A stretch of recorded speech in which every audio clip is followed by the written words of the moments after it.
Katanya bercanda, tapi faktanya. Hai, aku Naisa dan aku pernah mengalami catcalling. Pelakunya bukan orang asing, bukan pula di jalan raya.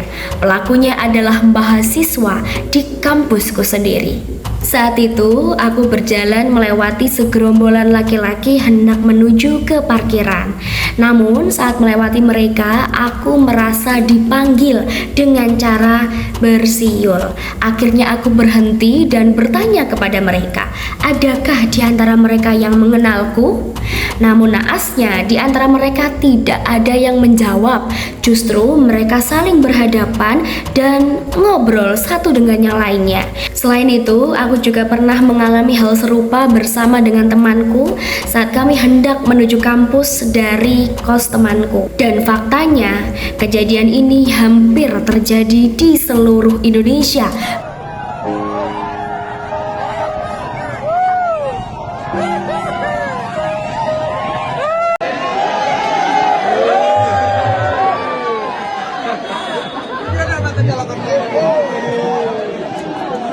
At least I gotta try. The capillaries in my eyes are bursting. If our love died, would that be the worst thing? With somebody I thought was my savior, sure make it do a whole lot of labor. The callous skin on my hands is cracking. If our love ends, would that be a bad thing? And the silence once I bet chamber, you make me do. Indonesia darurat kesadaran catcalling. Berdasarkan data, Indonesia termasuk negara yang kurang ramah bagi perempuan, terutama di ruang publik. Kekerasan verbal dianggap wajar, catcalling dianggap bercanda, bahkan sebagai cara untuk menyapa perempuan. Padahal berdasarkan faktanya, korban merasa takut, marah, terintimidasi, dan tidak aman. Masalahnya bukan hanya pelaku, tetapi budaya diam yang membuat catcalling menjadi hal yang normal dan wajar dilakukan.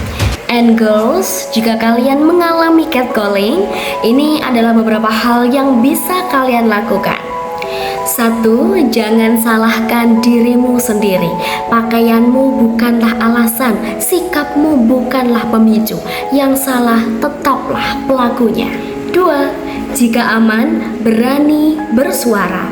Kamu boleh bilang stop, itu tidak pantas, atau stop, itu tidak baik. Tegas, jelas, dan singkat. 3. Cari dukungan. Kamu boleh melapor kepada satpam, petugas yang berwenang, guru, dosen, atau siapapun, karena kamu tidak harus sendirian. 4. Laporkan jika memungkinkan. Itu bukan lebay, itu adalah bentuk perlindungan. Dan jika kamu melihat terjadi catcalling, tolong jangan cuma diam dan nonton. Cukup katakan, bro, stop, itu tidak pantas, atau dampingi korbannya. Mungkin itu seperti hal kecil, namun sangat berarti bagi para korban. Catcalling bukanlah pujian, diam bukanlah solusi. Pacitan harus menjadi ruang yang aman bagi perempuan, bukan ruang takut. Woman support woman, be an upstander, not a bystander. Terima kasih dan sampai jumpa di cerita berikutnya. Bye.